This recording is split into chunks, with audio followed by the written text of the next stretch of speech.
A young woman escapes to a gang-ridden post-apocalyptic wasteland in order to escape a lucrative career and the dogged pursuits of an elderly bounty hunter. The f*** is this?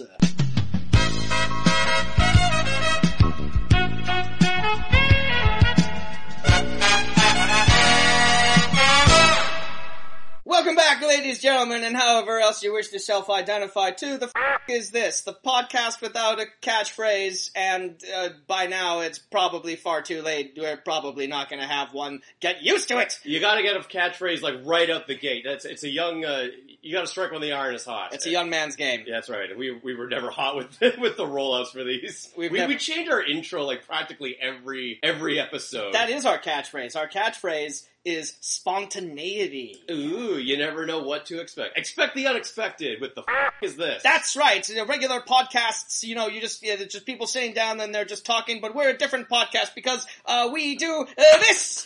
Oh, Zany, making a mess of my apartment. Anyway, my name is Kaz Lesgard, and joining me, as always, is my co-host, Jameson Rafter. How's it going, Jameson? It's going just fine, Kaz.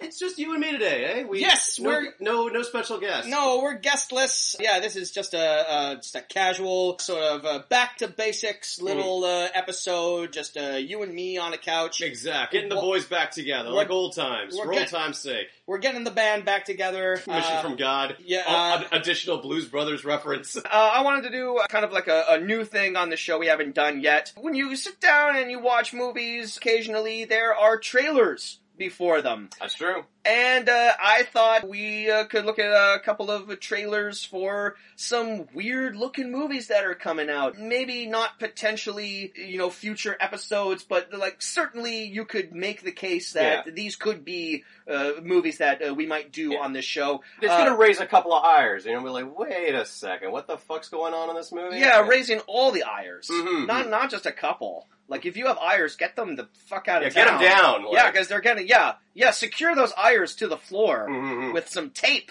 or nails. They're gonna reach the stratosphere. So here's a segment. I couldn't think of anything fun to call it, so we're just gonna call it Coming Attractions.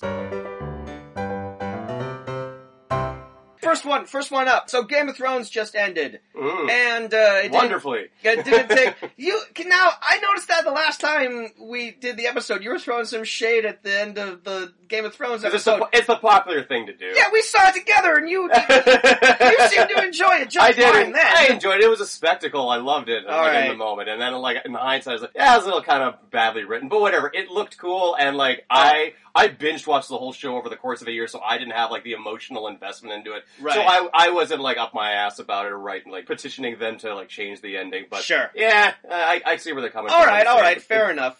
That happens over time with me. Yeah. But yeah, the corpse of Game of Thrones is still warm. White Walkering, if you will. But the vultures are already out and picking clean the bones. We have our very first Game of Thrones parody movie. Which is a little something called Purge of Kingdoms. It's the stupidest idea I've ever heard. This is a purge where you violently remove a group of people. No, it's more like a bar mitzvah with music and just a few whores. Make sure they're big tits, I like the big tits. Where do women of your physique come from? The hills of Beverly. Hold on, do that moan for me again. God, what has happened to the state of parody movies, man? They just, every time you think they can't get any worse. I am longing for, the next Leslie Nielsen to come by and just do, deadpan, comedy like that. Holy shit, is that a feature-length movie and they're trying to cram, 8 seasons of television into, just one parody? Yeah, just all of the Game of Thrones tropes all in one. With a couple of shitty jokes in there thrown in there for good measure. Oh man, there was, a distinct lack of any sort of humor in that trailer. Yeah, alright, so Purge of King, we won't be covering that. No, I will kill you if we have to watch that stupid thing. I just wanted to point out, because I noticed there's a lot of shade going around currently right now on how Game of Thrones ended. I just wanted to remind everyone. It could be a hell of a lot worse. It could be much worse. It could be a hell of a lot worse. Alright, trailer number 2. Jameson, do you remember the movie Backdraft? But the firefighters? Yeah. I never saw it, but like, No, yeah, but I remember of the movie. You remember of the movie, you Yeah. remember, you know, maybe like seeing it in video stores. Yeah, or Yeah. it was like it was a trailer for like every other movie that. Yeah, exactly, yeah. It was like an epic trailer that showed up on pretty much like every video cassette you rented back in the day. Yeah. Yeah, 1991's Backdraft. Is yeah. it worth watching? It's like a decent, like firefighter movie. There's a Alright. pretty dope supporting role from Donald Sutherland, who plays like if Hannibal Lecter were like a fire starter. Oh, like a pyromaniac? Yeah, Okay. yeah. Alright. Anyway, they made a fucking sequel. Oh, good. Your father died trying to save his best friend. I hope you can find a way to move forward. Chief McCaffrey, is he your uncle? Technically, what I need from you ASAP is cause. Whoever did this didn't need it burned. They needed it erased. Backdraft. Nobody puts away more arson inside. You're not the lead on the case anymore, Sean. Somebody's got a secret. You've got to trust me. I'm not letting another McCaffrey die. So I haven't seen the first Backdraft. Was Alec Baldwin in the first Backdraft?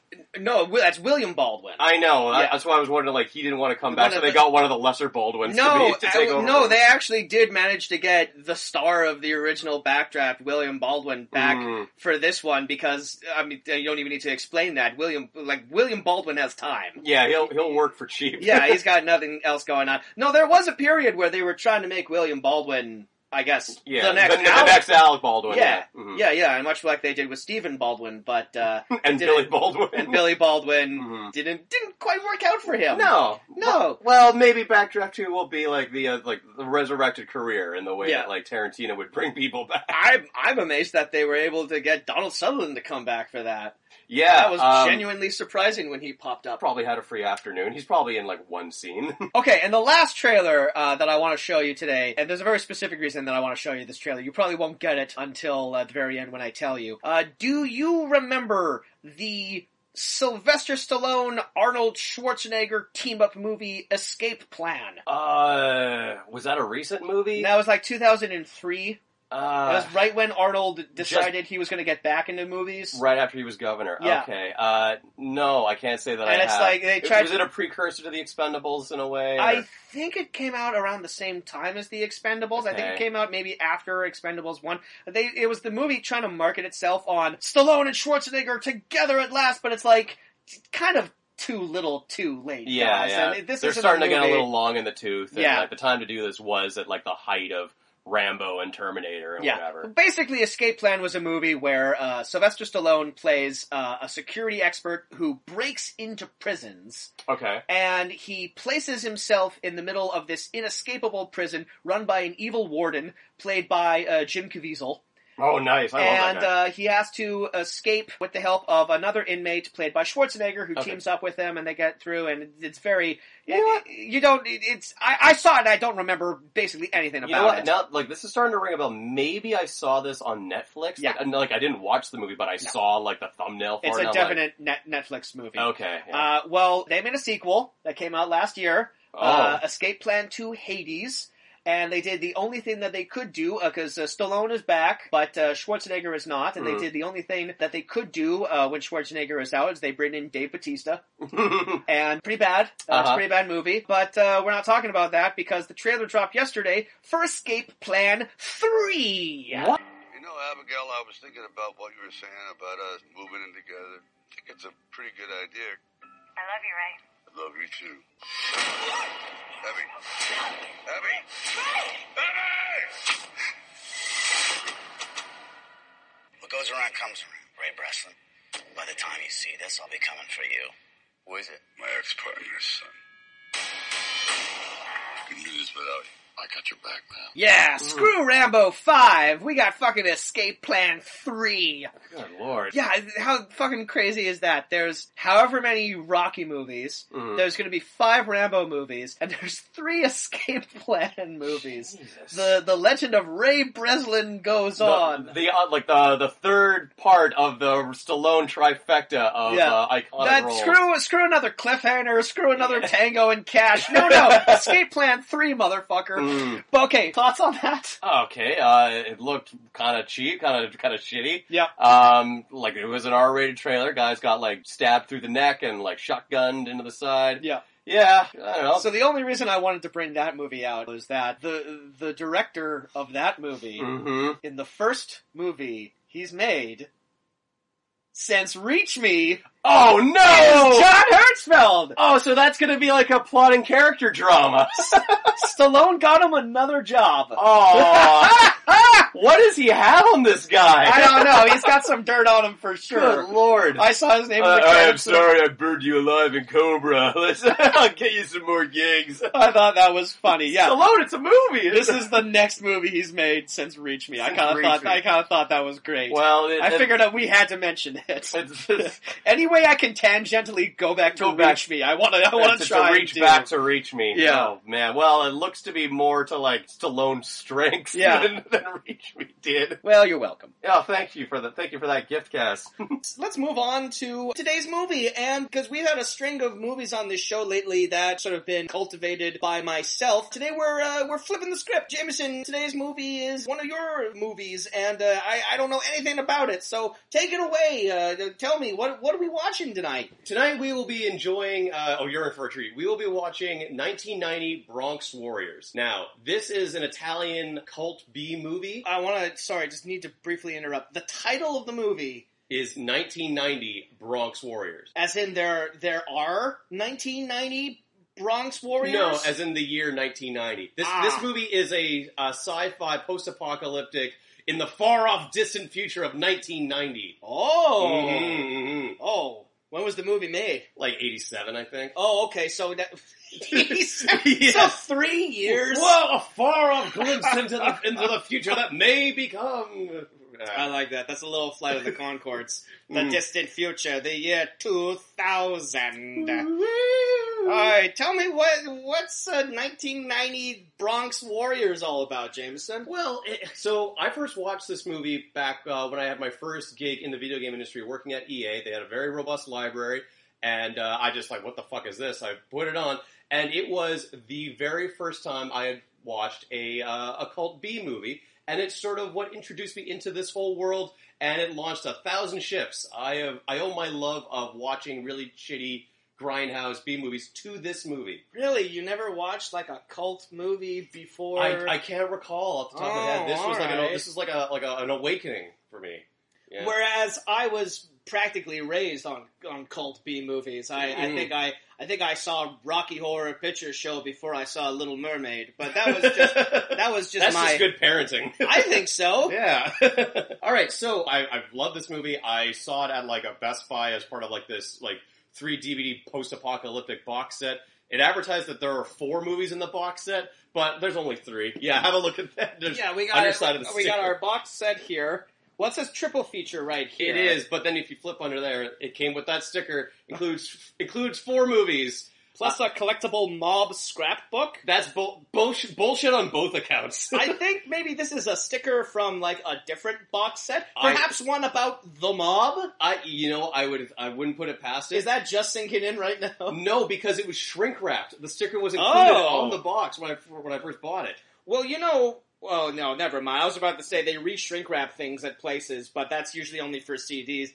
It's like, I don't know how many people take a DVD up to the counter and just all like, I'd like to watch 2 minutes of this. Can you? Yeah. Trial period. Probably doesn't happen. All right, so this movie is directed by a gentleman named Enzo G. Castellari. He is mostly known for directing a lot of like spaghetti westerns and war movies.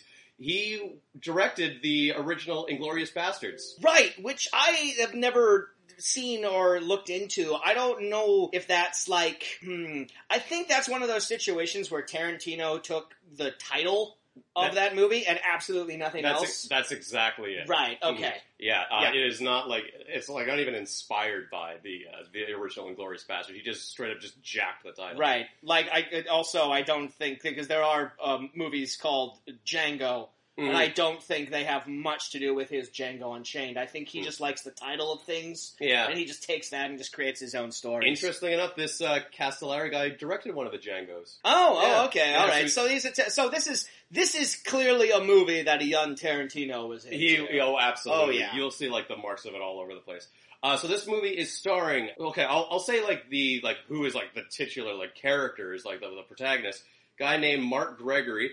He is not an actor. That'll be quite apparent as we watch the movie. All right. He is a model.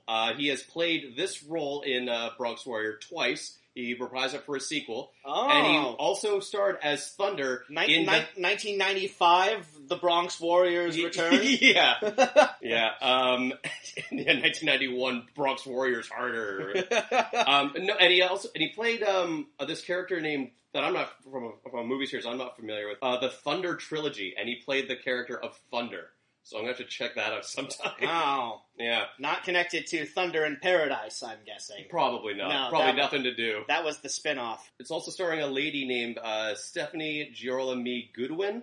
She only had like a handful of acting roles before she moved on to like producing and directing. Want to know one of the bigger movies that she's worked on? Nah.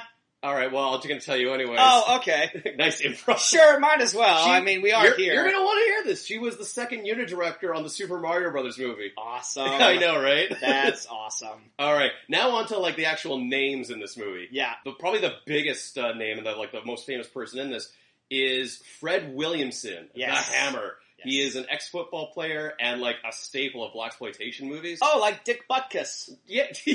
Well, I don't know how many blaxploitation movies he was in, but yes. Yeah. Pro athlete turned actor.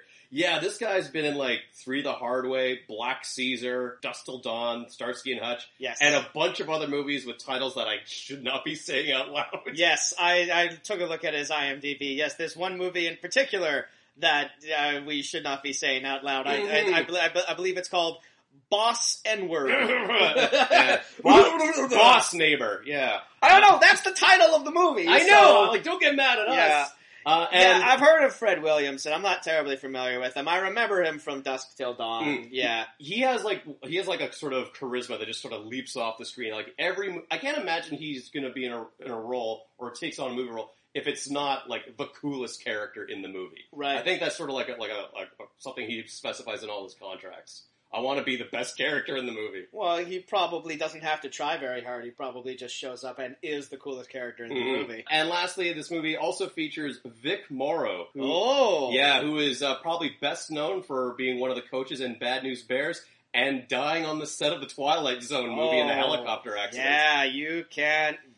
That's one of those things. You can't mention Vic Morrow without mentioning the horrible way that he died. 2 children as well. Yeah. Wasn't one of them like his own kid? No. Oh. No, I believe his daughter is Jennifer Jason Leigh. No way. In real life? Really? Yeah. No, but they were 2 little, I want to say Vietnamese children. Oh. And the Twilight Zone movie, and they were all, and then all 3 of them were decapitated. Yikes. That's a Twilight Zone episode in itself. Just one of the most grisly, true Hollywood stories ever. Oh yeah, what an absolute tragedy. It set back John Landis's career for quite a while because, it set back Vic Morrow's career because he was dead. Back in that, back to the action. I guess that's more. Well, anyway, R.I.P. Yeah. That's cool. I don't think I've ever seen a movie with Vic Morrow that isn't the weird one in which he died. So this will be good. Yeah. This will be good. He's got a very Charles Bronson-esque presence in this. I feel like the role that he's playing was like Charles Bronson in mind, but they couldn't get him. Right. Yeah. Anyways, without further ado, let's start up on this sci-fi classic. I'm excited. Let's go. Let's go back to the distant future of 1990. Fire of the DeLorean. Yeah, we'll see. Yeah, we're gonna go 88 miles per hour and other time travel cliches. Back to when you could sit in the cockpit of an airplane. Wait, when could you sit in the cockpit of an airplane? Before 9/11. They would let the kids go up to the front of the plane and meet the pilots. I think they let kids go up to the front of the... I don't know. We'll discuss this while we're watching the movie. Let us know in the comments. Yeah. Okay, if you are a child, let us know if you... No, alright. Yeah, we'll see you in a bit. Bye.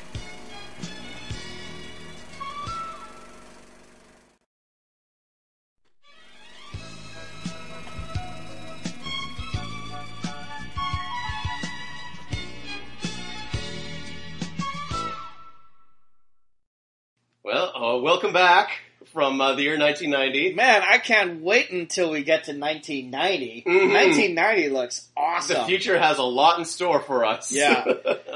With the way, the world is currently going, I wouldn't be terribly surprised if most parts of America do start looking like that. It did. I guess so, yeah. That was while shot they were on location at New York in the actual dilapidated Bronx. Oh yeah, no, I saw the Twin Towers in the background. Yeah. So, when this movie started, you more or less said right at the beginning that it's pretty much just an Italian ripoff of The Warriors. And while I certainly have heard of The Warriors, I know the catchphrases and everything. I have never seen The Warriors. Yeah. It is on a list of movies that I need to get around to seeing one of these days. I just haven't gotten to it yet. It's a fun watch. I mean, it all takes place over the course of an evening, and it's this one gang that has to, navigate through New York City around, a bunch of other gangs, and all the gangs are very, gimmick-based. Yeah. Yeah. And they have face paint and stuff. Yeah, and there's baseball gangs. And, yeah. And that's very much what 1990 The Bronx Warrior also is. Wanted to be. It took they watched The Warriors and figured what gangs haven't they used and which ones can we use, and they came up with 4. And a little bit of Escape from New York as well, with the caveat being that this movie's version of Snake Plissken is the villain. Yeah. That was utterly batshit insane. I have a feeling most of this director's movies probably are exactly like this. There's a very kind of fuck it, look, just kind of approach to the film. It very much did seem like most of the time they were just saying, "Nah, it's fine. Yeah. That's perfectly fine." Weird things would happen. A big gang meet between rival gangs is underscored by a dude on a drum set who was probably there on location, and they said, "Hey, shoo, we're filming a movie," and he wouldn't leave, and there's fuck it, we'll just film around him. And he's just there, he's not affiliated with any of the gangs, it's just a guy on a drum set in the middle of a vacant lot, and you just get the vibe from him. He's all I was here first. Yeah. I was here first, I don't care about your movie, I'm here to practice, damn it, because the Battle of the Bands is in 3 days! The balls on that guy, too, because, as we found out in the opening credits, there were legit Hell's Angels in this movie. Yes. And as we know, it was the most successful collaboration between cinema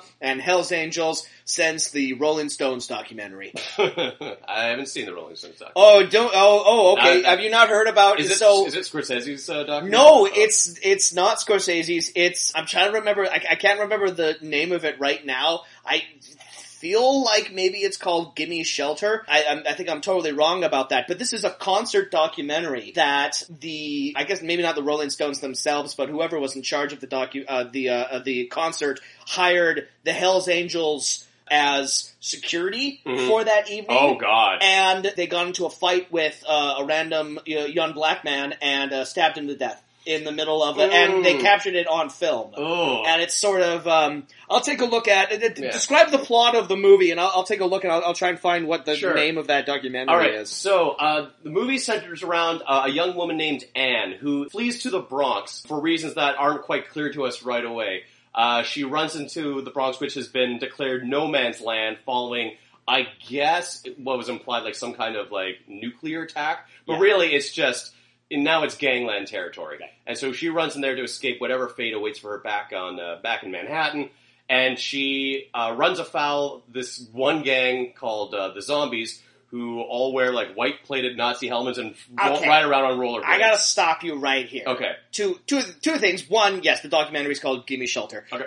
Two, I could spend an entire podcast just talking about the zombies and their costumes. Yeah, because... It's my God, ridiculous. I love these guys. This is, so yeah, like you said, it's like the Warriors, there's rival gangs that are all roaming around the Bronx. All gimmick-based, kinda. But the first gang we see is the most confusing mishmash of styles and ideas. They're called the Zombies, but their outfits are white pith helmets, puffy clamshell vests. Mm-hmm. Their main weapon is like steel hockey sticks. They look like women's field hockey sticks. Yeah. And they have fabulous rainbow armbands around them, and they roller skate. Mm-hmm. And so pretty tough customers. Really tough. You don't want to run into them on a dark Bronx night. Yeah. So anyways, just when it looks like things can't get any worse for Anne, she is saved by our like sort of the main gang that we follow throughout the movie, the Riders. Right. Who are just bikers. Yeah, they're just the biker gang. Yeah, they really lucked out. They didn't really have to do much of it. Well, okay, they do have a bit of a gimmick, and I want to get into that in a second. Their gimmick is they have actual Hell's Angels. Let's tell us more about this plot. So it takes a while before we find out what's going on, but essentially what's going on is that Anne is the heiress. Yeah, well, she will inherit like this corporation called the Manhattan Corporation when she turns 18. And we learn through the movie that they produce something like 60% of the world's arms sales, and she doesn't want to be in charge of that, so she flees Manhattan to go to the Bronx. Yeah. She pals around with the bikers because she takes a shine to Trash, their really shitty leader. I guess, because this movie doesn't really describe too much of what's going on. Like, Trash saves her from the zombies, and then the very next scene, she's riding next to them on, like, her own motorcycle, and she's just kind of like, oh, all this death is because people are after me. It's like, I feel like we missed like 3 scenes that explained what's going on. It seems like that very next scene took place months after the introduction between Trash and Anne. You know what else scene we were missing? So in the meetup between the Riders and the other gang, the Tigers, who we also have to talk about because they're also fabulous. They're meeting because there's just like a corpse. An impaled corpse. Lots of impalings in this movie. It's sort of the more than 3, which is like a lot for any movie. And we find out that this was like a member of the Riders who was an informant. Yeah, for the cops or something. And like because he was caught wearing what they call a gizmo, which is essentially like a wire. Just a wiretap. Yeah. Well, this is what was weird is because when you started the movie started immediately. It jumped right into credits. Like, you know what might have been, what might have helped not confuse me as much was maybe having a scene before the credits with this informant guy, and then we could find out who killed him and who impaled him on the spike. It's really not a good sign when Wrong Side of Town does narrative better than the movie that we're currently watching. Because it's implied that the Tigers get wise to him and kill him for the Riders, like they did them a favor. Because it seems like the Tigers are like a very benevolent gang. Yeah, they all dress like fabulous pimps, and they are led by Fred Williamson playing Ogre. I had a question about that. I thought that was so, like, everyone has, like, code names in this universe. Everyone has, like, gang names and stuff. Yeah. Some of them are more hilarious than the other ones. Yeah, like, for the Riders, for example, there's Trash, Ice, Blade, and a guy named Paul. Yeah, and that confused me too, where it's like everyone was saying their names, and then we find out the dead guy's name is Chris. Yeah. So not everyone was there. When you die, you lose your gang name. Not everyone was there when they were handing out code names. Yeah. Back to Ogre. So everyone in the Tigers seems to have like animal themed names. There's a guy named Leech. There's someone else named like, oh god, I feel like someone was named like Wolf. I don't know. They all seem to have like animal names. Why is his name Ogre? Because the ogre eats the animal? I guess. I mean, it's a cool name, but like they didn't stick to the whole animal motif thing that they were going on. Also, they're dressed like pimps and they're called tigers. Like, I was fine with that. I liked their rings. Yes. I liked how they had I liked how they were double rings. Like it was a ring. I liked their fucking lair. Their lair was awesome. It was a ring that you put on, and it was like a tiger's head, but the tiger has a second ring in his mouth. Like a door knocker. It was like a door knocker ring. It was really cool. I like that. Yeah. So, let's see. So Anne is like palling around with the Riders. They have like this sort of uneasy truce with the Tigers or whatever. The one member of the Riders, I guess Trash's second in command, Ice, he is like really suspicious of like the the one guy who was killed. He is desperate to go to war, and we find out later he is ambitious and he wants to usurp Trash as the head of the Riders. So there's a lot of like courtyard intrigue in this movie. So he's like the way you describe that character, of like the second in command who has like a thirst for power and everything. Like there's a certain actor you would assume would play that role. Like that's a role that demands someone overact and chew the scenery or whatnot. The actor who plays Ice is very subdued. He's a very sort of average-looking guy. He's just kind of got, like, blonde hair and glasses, and he doesn't really, like, fit in with everything. As we were watching the movie, I looked him up on IMDb. His name is Joshua Sinclair. This is literally what his biography says. Joshua Sinclair is an eclectic personality. A medical doctor specializing in tropical diseases, he has worked in India with Mother Teresa. He's also a professor in comparative theology. Since his acquired professions are obviously non-profit, he has made a living as a best-selling novelist and film and television actor. What the fuck? Holy shit! Wait, so this guy isn't even an actor. He's like a genuinely fascinating person. And he just moonlights as an actor. Who decided to be, and he's mostly in B-movies? B-movies. It looks like he's in a lot of this director's other work. Oh, crazy. So yeah, this is just like an actual fascinating doctor who's worked with Mother Teresa, who just decided to be a B-movie actor.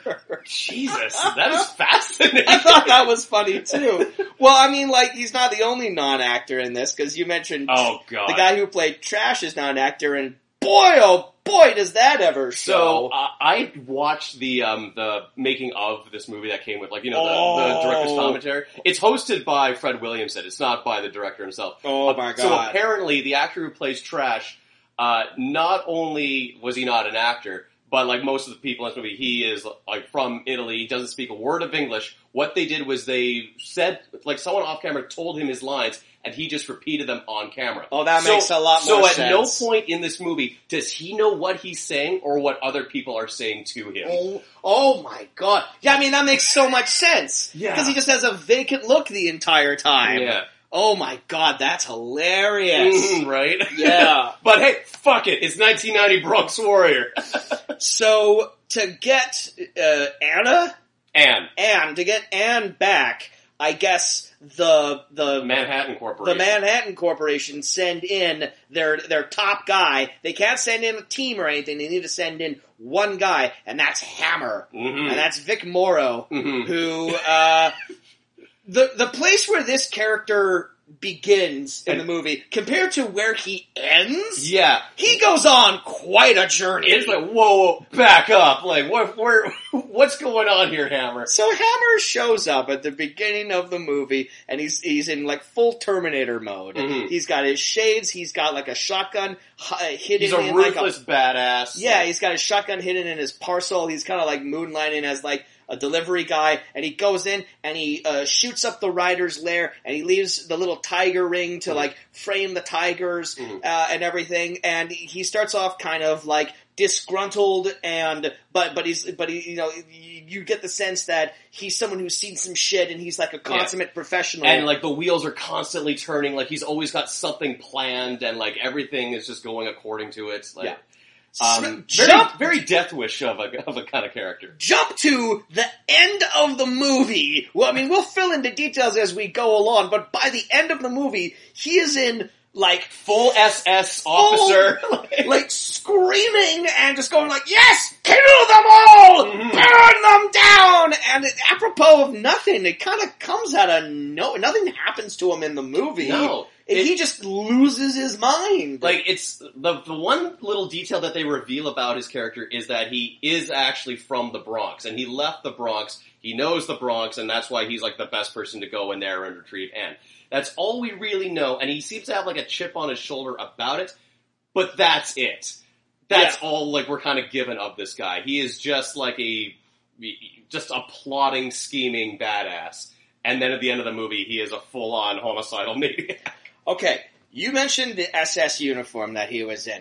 This is a genuine question that I had throughout the movie, and I'd love to get your opinion on it. So we see some cops in this movie. We see some cops driving around and kind of like doing surveillance on the riders, and they have like the shield. They have like the NYPD shield and whatnot. But the uniforms of the future of 1990, they are designed to look like SS uniforms.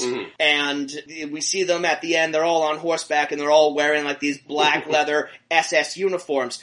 Now, the weird thing about this is because we sort of, I wouldn't go so far as to call them the heroes of the movie, but the central gang that we end up following is the Riders, who, if I'm not mistaken, are actual Nazis. Yeah.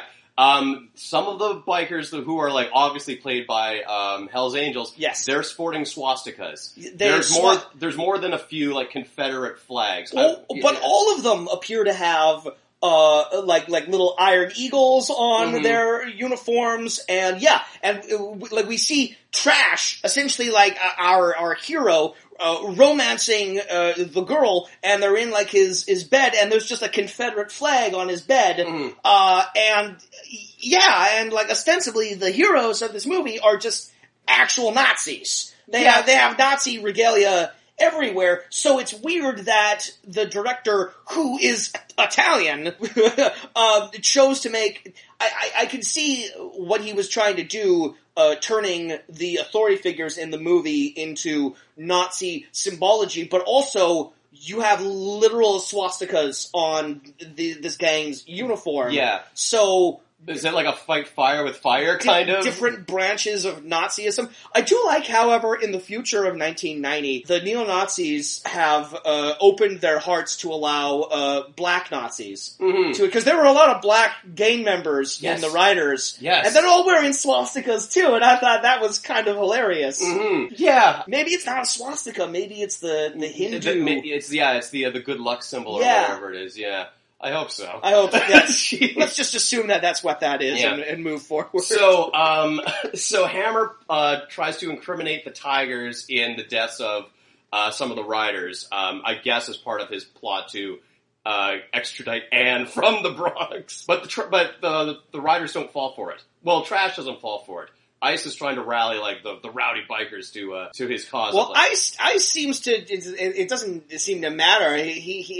What happens? It just seems like at the drop of a hat, he wants to instigate a gang war. There was one part that really made me laugh. So a little later on, Anne gets snatched by the zombies and taken back to their lair. And then when Trash goes back to the gang hideout and everything, he literally says, "Did you see Ann? The zombies caught her." It's war. I trust Trash. This has finally made you see things clear. You got one option. War against the Tigers. We gotta go to war with the Tigers. He just told you the zombies took them. This has nothing to do with the Tigers. Yeah. These are two different games. He's just itching for a fight. Yeah, he's, you know what, like, I gotta say, like, clearly, like, Trash is meant to be, like, our hero. Ice is the guy who's trying to, like, backstab or whatever. I think Ice would be a better leader of the Riders. He seems to actually want to do it more. Trash doesn't make a decision without, like, conferring with Anne. When he decides, hey, I gotta go, like, something's up with this Hammer guy, I gotta, like, go, like, recruit, like, some members from our rival gang, he's leaving, like, a team of rowdy bikers who would do anything for him and want blood, but he leaves them behind to go recruit two people from a rival gang, and he loses, like, one member of, like, his inner circle in the process. He's not a very good. He's not a thinker. That Trash. I think we literally lost a character at one point. Like it's weird because when they go to get Anne back there, they have like essentially like a 3-person task force. One of them is like a chubbier dude that gets killed almost immediately. Yeah, the red shirt. And then there's a dude with a beret who's with them for the majority of it. But then when like Hammer pulls like his gamut and then Trash gets kidnapped by the Tigers, that guy doesn't come back. Nope. Bray Dude doesn't come back. Bray Dude just pieces out. And for the most part, so does all the rest of the Riders. Yeah. You know, we've seen that there's lots of them. We said that there's at least like 30 of like these biker gang, and by the end of the movie, none of them show up. No, so Trash just goes to the other side of the Bronx to ask the ogre and his girlfriend for help, and they're like, yeah, sure, whatever. But like, you're in charge of a huge biker gang. Yeah, just use them. Like, why go to all this trouble? I have to say, I really didn't understand what was going on most of the time. Yeah. I didn't understand what most people's motivation was. I really didn't understand what Hammer's plan was. No. It changed scene to scene. Yeah. We gotta talk about a lot more characters. Okay, so there's a character in this movie named Hot Dog. Yeah. And I literally wrote, near the end of the movie, I'd been watching this character do his thing and interact with the other characters, and near the end of the movie, I think there was maybe like 20 minutes left, I wrote down for the first time, who is Hot Dog? I don't know who this character is. Yeah. So he is Hammer's associate, like his wheelman. He helps him, but he's like, he clearly hates his job. Hammer treats him like garbage, but he does everything he tells him to. He's like a guy in the Bronx, and he's not affiliated with any of the gangs, because he had one leg is shorter than the other. Yeah. Yeah, that's a weird little thing, and he has like a chip on his shoulder because of him, and everyone is shitty to him, and Hammer is really shitty to him, and he helps Hammer anyways until the very end. I don't know. I'm really confused about the plot of this movie. I don't really know. Yeah. So you've seen this more than I have. Yeah. So like, I'll tell you like what happens. So while Trash is like going across the Bronx to recruit Ogre and his girlfriend, Ice is like meeting with Hammer secretly, and they're plotting like how he's going to take over after this gang war. Hot Dog is just always around when they're doing this scheming, and he and Ice don't get along. So no one likes Hot Dog. No one likes Hot Dog. It's because his name is Hot Dog. Yeah. At one point in time, a character is like insulting him, and he says like, "Oh, nice job, Peg Leg." And I'm just thinking like, his name should have been Peg Leg. That's more fitting than Hot Dog. I know. Like, is that like his trucker handle? I guess, yeah. Yeah. So like later on in the movie, where like he runs into Ice again. They have their confrontation, and that's really it. Like, he has a confrontation because like Hammer refuses to pay him, and that's it. He's just Hammer refuses to pay him. Yeah, like comes up. I didn't even notice. I didn't notice that. There's a scene where he says like, when am I going to get paid? And Hammer says, "That's right. Like, I actually did write. I forgot I wrote that down. Don't ever ask me that. No, he says, "How much are you going to pay me?" Don't talk to me that way.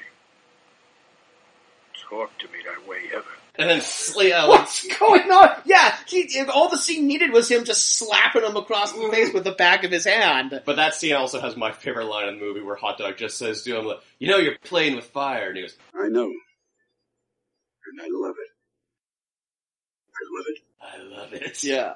A lot of good lines in this movie, but I don't know if it's just like something that was lost in translation or not. It seems incredibly lost in translation, because I'm not even going to pretend that I'm following all of the gang intrigue and who was working with who. I'm into this movie because of the set design and the costumes and the multitude of amazing gangs. We haven't even talked about all the gangs yet. No. There's one gang in particular I really want to talk about. Do you want to? Let's talk about. Okay, so Trash and his two other motorcycle buddies are trying to track down the zombie's lair. And they're going through like a series of abandoned buildings, and like through the territories of other gangs, and there's looking for safe passage. One building that they're going through that just has all of these pillars in a row, and as they're going through it, from behind the pillars, pirouette. Yeah, first they step out, and then they start pirouetting. So essentially, there's like a chorus line gang in this, like straight off of, if we're going with like, this is like a New York based gang system, this is the gang that's straight out of Broadway. Yeah. Cause they're badasses, but they're toe tapping fabulous.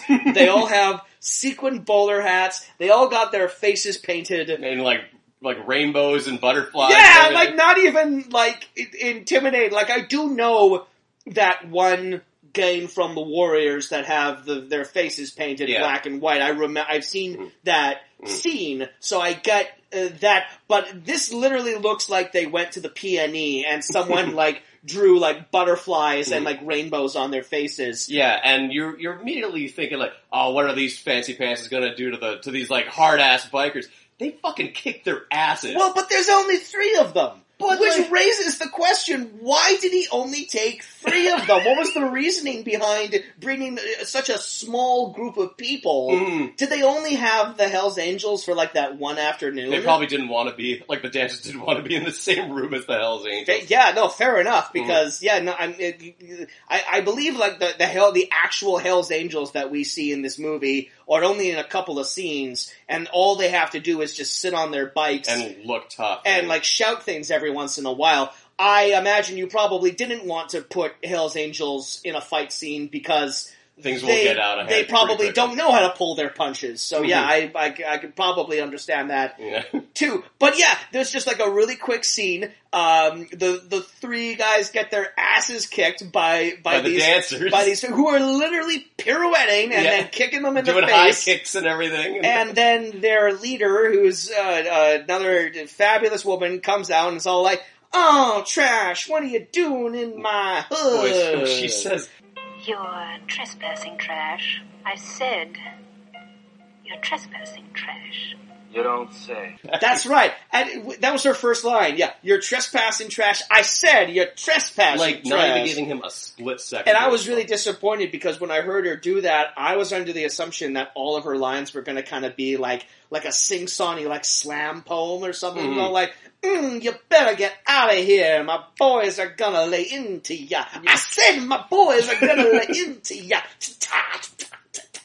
I knew you would love that guy. That was great. I loved it. But after that one scene, they never come back. Yeah, they are easily like the most charismatic and memorable gang, and they're only in for one scene. We do see a lot of the next gang, the Scavengers, who, now, if we had to rank like the gangs based on their effectiveness, the Rioters are probably at the bottom. The Scavengers, pretty high, like if not at the top. They are like the least developed. They're not the most interesting looking because they're just like these, like they're covered in rags and they're all sooty. I'm under the impression that like they're not actually a gang. They're just like a gaggle of mutants. They look like the albino from The Princess Bride. Yeah. Now that I think about it, so like we see like the zombies' lair, and it's kind of like a community center. It's made up of like things that they found, like tires and like other things, and like cutouts and stuff, and it's like they collected a bunch of stuff. Why weren't the zombies called the Scavengers and the Scavengers called the zombies?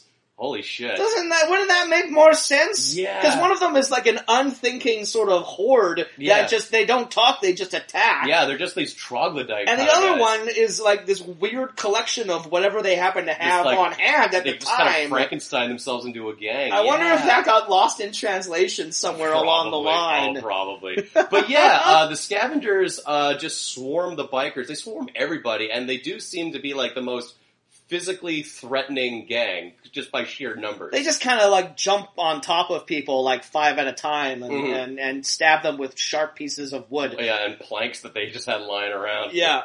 I know you want to talk about that. I know you want to talk about the whole Hammer's gambit trying to frame Trash that goes absolutely nowhere and is seen through immediately, but you were really excited to tell me this, so why don't you go ahead and explain this? Alright, so in the fight scene that we see with the Scavengers, Trash uses his pike weapon, which he prominently uses in every fight scene that we see him in. It's like a sharp metal pike with studs. Yeah.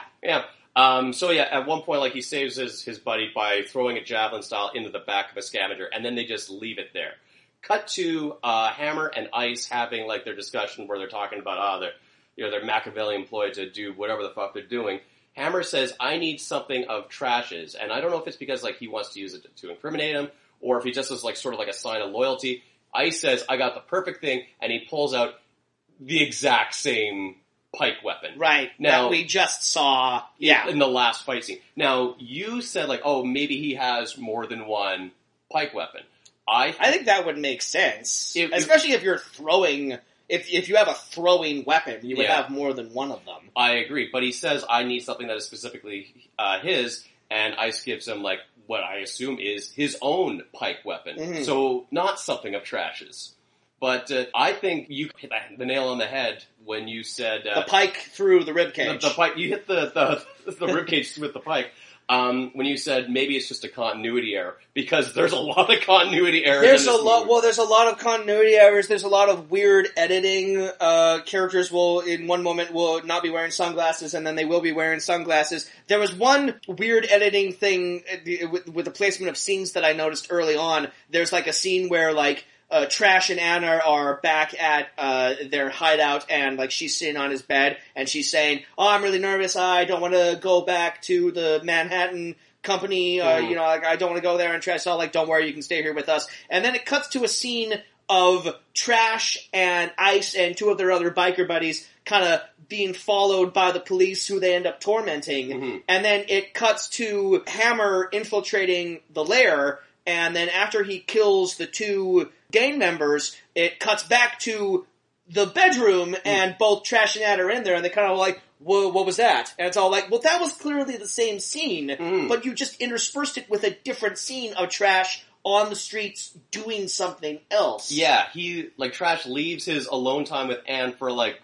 10 minutes to go ride around with his biker pals and spray paint shit on the window of the car. I want to talk about that, because that was funny. So, yeah, it's a very badly staged scene. Like, there's just two cops in a truck, and they're all like, let's go mess with these bikers. Yeah, they look like tough guys. And then the bikers disappear and end up behind the cop car, and one of them jumps onto the top of the cop van and climbs forward, and then he leans forward and he very carefully spray paints the word shit on the windshield. But he does so, and there's such a non-reaction from the cop that it just takes I can just imagine the cop driving, and it's just like, S is like, "Hey, should we do something about it? Wait. Let's see where this goes. I want to see where he's going with this. H, alright, hey, wait a minute! You kids!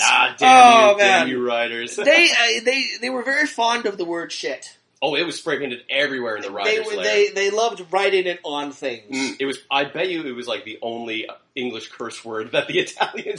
There was another line that I liked. I can't remember. Trash was saying, I don't remember who he was talking to, but it's like, "Oh, maybe this is like a deal. Oh, maybe like the Tigers are after us." And then he literally says, "You fuck! Look, it could be a pile of shit out of somebody's asshole." Mm-hmm. That was a great line. I love that. That is a beautiful line. And I love it even more now that I know that he said it phonetically. Yeah. And he did not know what it meant.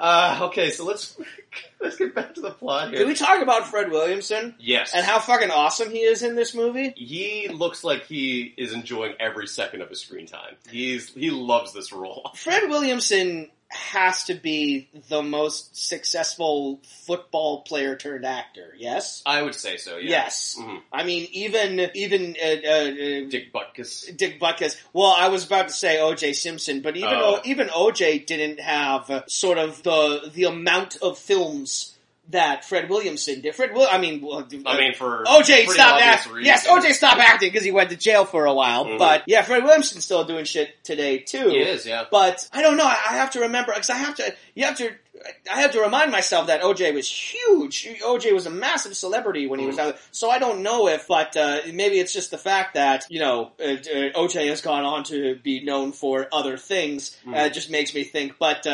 Yeah, no, I have to imagine like Fred Williamson is one of the more famous athletes turned actors. I would say so. Just somebody who just decided after his athletic career was over, I was like, "What are you going to do now, Fred?" I'm going to kick ass. Mm-hmm. I'm going to kick ass for the entire rest of my career. I'm look good doing it. I'm going to play the coolest, most badass characters in every movie that I'm going to be in. Mm-hmm. Yeah. He's so badass in this movie, like, everyone's coming at him with, like, a multitude of weapons. His main weapon is a cane. Mm-hmm. That we eventually find out does have a sword in it. But for the majority of the movie, he's just smacking people with a pimp cane. He's just poking people with, like, his pool cue weapon. Yeah. He's great. He has a good fight scene with the leader of the zombies. He does. Who is played with, who is played by, a very famous Italian B-movie actor whose name escapes me, but I guess he is quite well known in his, native country. What did you say he was dressed like? Oh, God, he looked like Tommy Chong was cosplaying as Ermac from Mortal Kombat. Yeah, that's exactly what he looks like. And he sounded like it, too. Yeah, so, Ogre has, like, a really cool, like, confrontation with him, and a really awesome fight sequence, to the point where you forget that this movie is supposed to be about Trash.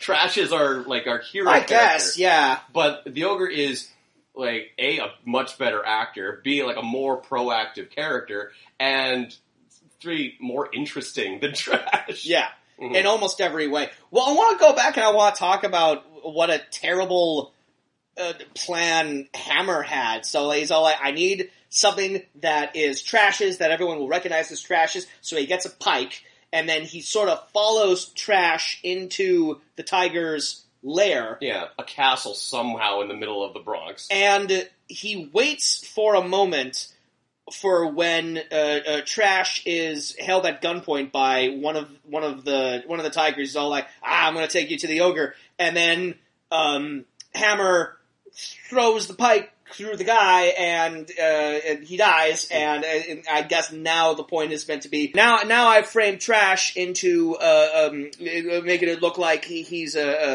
killed this member of the animals, but then he hangs around, and he holds Trash at gunpoint, and they have this sort of like back and forth where he's all like, I'm Hammer, and everyone's gonna know I'm from the Bronx. Yeah. And then I believe in nothing, I care for nothing, I'm Hammer, the exterminator. You're working... which I love, because, like, it would be cool. I was hoping the first time I saw the movie, like, I just want him to say, I'm Hammer. Like, yes, the exterminator. Oh, shit. He doubles down. But he hangs around for, like, just long enough for most of the animals to, like, come around the corner, most of the tigers to come around the corner, and then he takes off, but they see him. Yeah. They make a point where they say, where... It wasn't Trash, it was the other guy. Yeah, it was the other guy that held a gun on him, and it's like, dude, if this is your way of framing someone for murder, you're really bad at it. Yeah, remember, Hammer's mission is to get Anne out of the Bronx, and everything he does fucking backfires hilariously, or it doesn't work out. He always seems like he's calm and in control, and like everything's going according to plan. Until he's not. Yeah. He's just an insane maniac. Yeah. Yeah, and then when he's got the gun on Trash, he's just like, Trash is like, you're working for the Manhattan Company. He said, I'm not working for them, I'm not working for anyone. Dude, you are working for the Manhattan. You're taking money from them. Mm-hmm. Yeah, So you're here because they hired you to get Anne out of the Bronx. Which we should probably talk about how that all plays out. Okay, so they rescue Anne from the zombies. Ice gets his just desserts from Trash, and then they go after he kills Hot Dog. Ice kills Hot Dog with a blade in his shoe. Mm-hmm. And then Trash kills him by impaling. Again, another impalement. Yeah, like at least our third or fourth in the People movie. are just leaving spikes all over the place for anyone to fall on, all willy-nilly. Trash is leaving his pikes everywhere. Gotta leave my pikes here. So yeah, everyone goes back to the Tigers base for like an after party. We find out that it's Anne's 18th birthday, so they bring out a cake. Oh God, okay, let's talk about that. Cause what? Alright, that confused me so much. Alright, first of all, what better place for a young woman to spend her birthday than with a bunch of bikers and pimps in a nuclear wasteland? Okay, so, here's how this all plays out. Anne is captured by the zombies. 3 people go to get her back. Trash, Fred Williamson, and his girlfriend who has a cape and a whip and is amazing, and I love her. Yeah, more people should cosplay as Witch from Bronx Warrior. Yet again, they go on a mission and they have an entire gang at their disposal, but it's still 3 people. Yeah, he doesn't take his very loyal bikers to go with him. He leaves them with, like, the wannabe usurper, so he can go across town and recruit 2 people from a rival gang to go get Ambek. Like, maybe I should be in charge. But the only reason that Fred Williamson teams up with Trash in the first place is because he wants to get rid of the zombies. Yeah. Yeah. And also he says, well, it's Hammer, and Fred Williamson says, oh, I know Hammer, he's a son of a bitch, and I want to get rid of him too. So they go and they go get Anne back, who I guess Ogre doesn't really have too much of a connection with, but they get her back, and they get her back to the gang, and then there's sort of like a menacing scene where Ogre has his cane sword out, and he's all like, I got a surprise for you, Trash. While this is happening, like, all the cops are congregating, like, just, like, they're advancing on the fortress. So you get the suspicion that, oh, is this a double cross? Did Ogre play Trash? And no. He brings out, not a cake, he brings out, like, a New York skyline made of candy and sweets with like a marzipan twin towers, and then they all start singing Happy Birthday to Anne. How the fuck did they know it was her birthday? When did that conversation happen? That came out of nowhere. Where did they get that? Where did they get that cake at such short notice? It's a nuclear wasteland. It's no man's land. It's a gangland. They're living in squalor. They don't have walls or ceilings or everything's anything. falling apart, but they got like a beautiful dessert for her. He has like a pastry chef just in like the basement of his.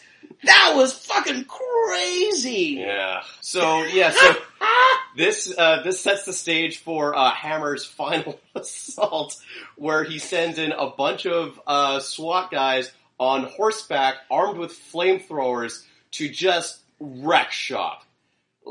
Now, I'm not a tactician, but watching the reaction of the horses, I sort of feel like if their plan was to go in and flamethrower everyone, it might have been easier if you weren't on horseback. Yeah, horses are famously terrified of fire. What the hell? And enclosed spaces, and people running around screaming and shooting at people. So none of this was a good idea. What the fuck did they think was going to happen? Like, at the start of the movie, they said, "Oh, do we want to hire Hammer? He could be a bit risky." Is this what they're talking about? This is exactly what they were talking about. Like, hey, we need you to go there and get this. Find a girl for us and bring her back to us, safe and sound. You got it. Smash cut to him storming a fortress with flamethrowers and wild gunfire. And wouldn't you know it, Anne dies. Well, everyone dies. Everyone fucking dies. Fred Williamson dies, his whip lady dies. Fred Williamson gets like a cool badass sequence. Oh, he gets a really cool He struggles back to his throne and like lights up a cigarette because he didn't want to go out like a punk. Yeah. He puts like a cigarette on and like 8 dudes are like surrounding him with flamethrowers, and he eventually gets like engulfed in flames with like the 5 gunshots in his back. I just wanted him to turn to the camera and just go, "You got a light?" Missed opportunity. There's a missed opportunity there. But yeah, so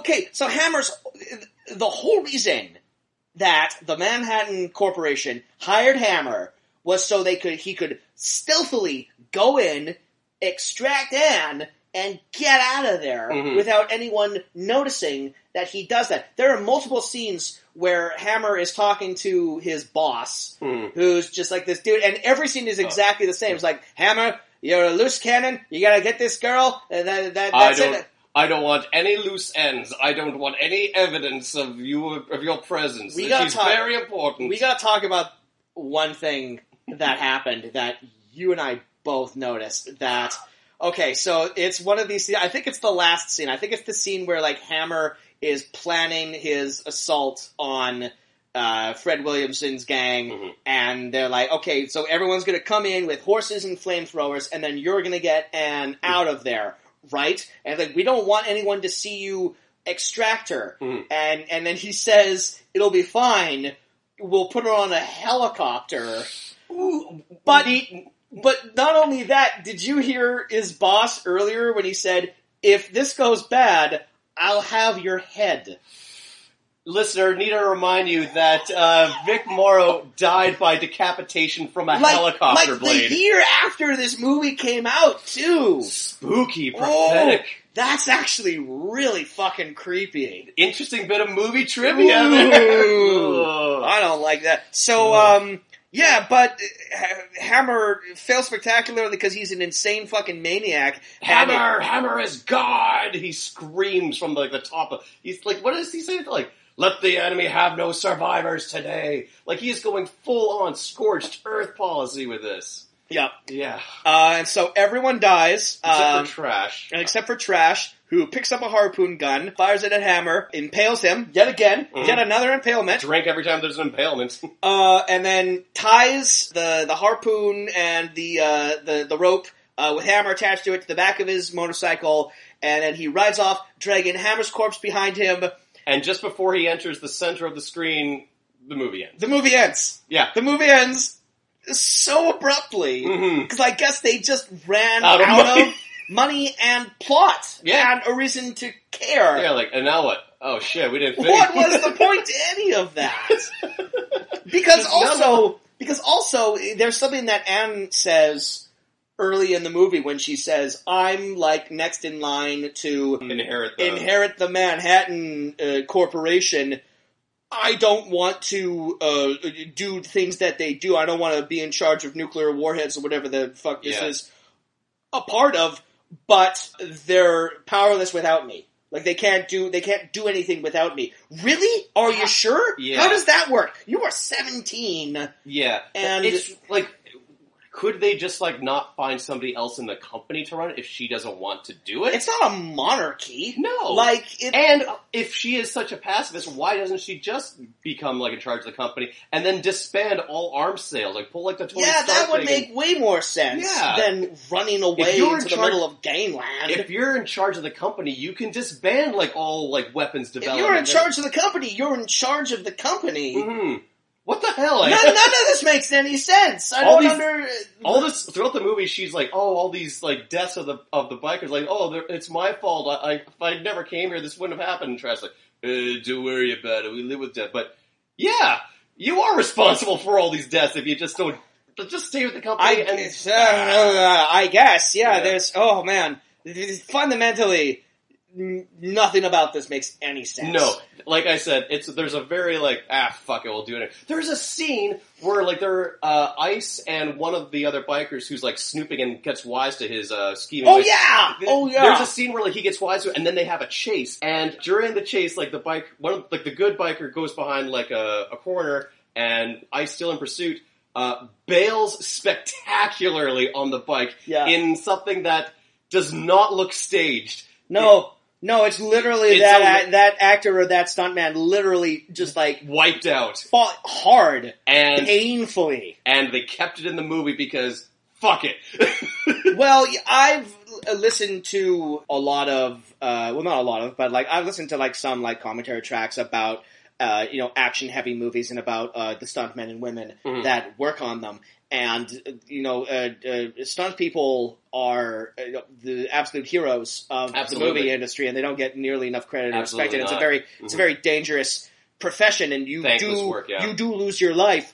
But I've heard often that when you do a scene, maybe you do like a stunt a couple times if it's like a car stunt or something. If there's a take where it goes horribly wrong, and the stunt person is like literally injured, and they like fly through the air and they like hit their face on something. More often than not, if the stuntman is not gravely injured and can walk away from it, they will like go up to the director, whoever, and will say, "Use that take." Because they're so proud of the work that they do, and they're also aware of the fact that the take where they got hurt probably looks the best out of all of the takes that they did. So I imagine it might be a situation like that. Who knows? Half of the stuntmen on this movie were literally Hell's Angels, so it's really hard to tell. Yeah. And the other ones couldn't be bothered to put on fake mustaches. Yeah, there's a couple of moments where the people are like wrestling with each other, and then it'll cut to like a wide shot, and it's just a completely different person. A completely different person. What else do I want to talk about with this? That funeral scene went on for way too damn long. Did it not? That was one of the only times I noticed that there was like an actual soundtrack in the movie, but I mean, because for the most part, this is a very quiet movie. It doesn't have like a lot of music in it. There's a persistent like bass and drum to everything, and with the occasional like guitar riff when like something startling happens. This has like a literal funeral dirge that's playing along of two random biker gang members who get killed, who get like this big Viking funeral that first of all looked very dangerous for those two actors. Yes, who were lying there dead, and then burning like pyre, the flames just got higher and higher and higher, and then eventually I guess they must have subbed them out with dummies because we saw like their skin start to melt. But why not just like have them wrapped up, and then you can always just use the dummy and not endanger the lives of these like nameless extras. But there's an actual funeral dirge that's playing. It's one of the few times in the movie that there's actually a soundtrack. But it's so, like, the sound quality is so terrible, and I don't know if that has anything to do with, like, your DVD or whatever, but it literally sounded like someone brought a boombox on the set with them, hit play, and that was the soundtrack for that scene. It was just in the background. That Faulkner dirge was just, like, recorded in a tin can or something. Yeah. And then they'd take the ashes to the river, and in a scene which I'm sure looked really cool on paper, they tossed the ashes into the sea. Sadly, it was a very windy day. It was a very Lebowski sort of moment. Yeah, everyone gets the ashes in their face. And they just pan across the entire bike gang, so everyone gets ash in their face. I love it. This movie, like, almost played around with, like, future tech. Mm-hmm. Like, there was one moment where, like, someone was in, like, a limo, and he was, like, calling someone, but to call someone, he put, like, a punch card on top of, just on top of a machine. Of an old Coleco machine and or then something. he was talking to somebody. Mm-hmm. That's the only time we ever see any sort of, like, futuristic shit in this movie. The most advanced, like, it's for something that's supposed to take place in the future. Yeah. Like, the most advanced thing we see are, like, helicopters and vans and other shit that we have already. And flamethrowers on horseback. Yeah. I liked that one moment. I don't know if you caught this, but there's one moment when I guess the suits at the Manhattan Corporation are in a radar room and they're trying to, like, track down somebody, and there's a lab tech sitting there, and he's just very casually drinking a Colt 45. I've seen this movie a lot of times, and that was the first time I noticed. I noticed that immediately. I thought that was funny. I didn't want to say anything because you know what? We're a cool office. Yeah. It's Casual Friday. Yeah. Beer Fridays, everyone. But Colt 45 in a can. Malt liquor. Jesus Christ. They party hard at the Manhattan Corporation. Oh my God. Alright, well that's all I really got to say on this movie. That's all. I fucking love it. I think that's all I want to talk about. Kaz, would you recommend 1990 Bronx Warrior? I think so. Mm-hmm. I wasn't bored while I was watching it. I think it's good, campy fun. Watch it because, here in Vancouver, we're a few weeks away from Pride. Watch it if you need to get, like, an idea for, like, a Pride outfit. Because there are multiple things to choose from here. I might try and recreate that zombie outfit in its entirety. I want to see how many people recognize what I'm. You were saying like I kind of wish that this movie was more well known to the point where like people would be having theme parties, or there would be more like cosplay conventions, kind of themed around Bronx Warriors, because there is so much material for costumes. The costumes are fantastic. You know what I'd like to see of this movie is I'd like to see an indie developer maybe make game like a beat 'em up. Yeah. Like inspired by this. Yeah. But like get like the sets and the costumes like as accurate as you possibly can. Yeah. Because the movie is just characters going from one scene to the next and just beating the crap out of characters. Yeah. So it's already like Final Fight anyway. Yeah, there's a very River City Ransom kind of way of... Alright, you heard it here first. Start kickstarting 1990 Bronx Warrior. We'll see you at BronxCon, everybody. On Steam. Oh my god, Bronx. But man, BronxCon 2009, I got so laid. By the dancer or the pimps or by everyone. By everyone. I even gave a sad handy the hot dog. Just because I felt bad for him. Oh, he was there, eh? He was there, actually, yeah. No one was there. answering questions in his native tongue. No one was at his table. I just felt sorry for him. They all went to see Fred Williamson. Yeah, that's right. Oh man, Fred Williamson never comes to Bronx Con. He has an open invitation every year, but he never shows up. He never shows up. He's all right, just so cool. I guess that wraps up another episode of The Fuck Is This? Mm-hmm. Jameson, you got anything in your life going on you want to tell people about?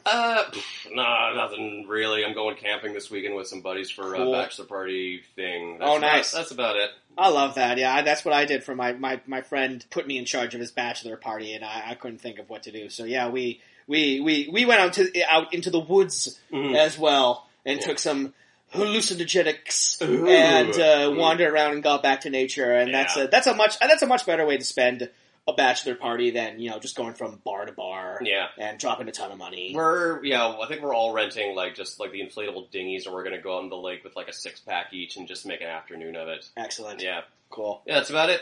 Cool. Yeah, there's nothing going on with my life. There will be some other things as the months go on that I'll probably want to talk about, but nothing right now. Alright, thanks for joining us for this stripped down, back to basics episode. Next episode... Remembering our roots. Remembering our roots. Next episode, maybe we'll have a guest, maybe we'll not. See who hasn't gotten wise to our scam here. Spontaneity, I got a list of people who want to be on this show. Oh, hell yeah. We're just trying to find, the right time. Exactly. And I'm trying to find, the right movie for them and everything. But, once again... I got that post-apocalyptic box set. Oh, that's good. Yeah. Oh, just on standby. Oh, that's in a year from now. We should watch the sequel. It's not great. Oh, it's not? It's not great. Oh, okay. That's a shame. More future tech in it. They kept... The only character who survived is the lamest character, the least interesting, and the worst actor. Yeah. So... That probably tells you a lot. Yeah. All right, cool. All right, well, thanks again so much for listening to this. Everyone who's listening to this, it really means the world to us. And, we'll catch you next time. Good night, everybody. Thanks for listening, guys. All right, have a great one.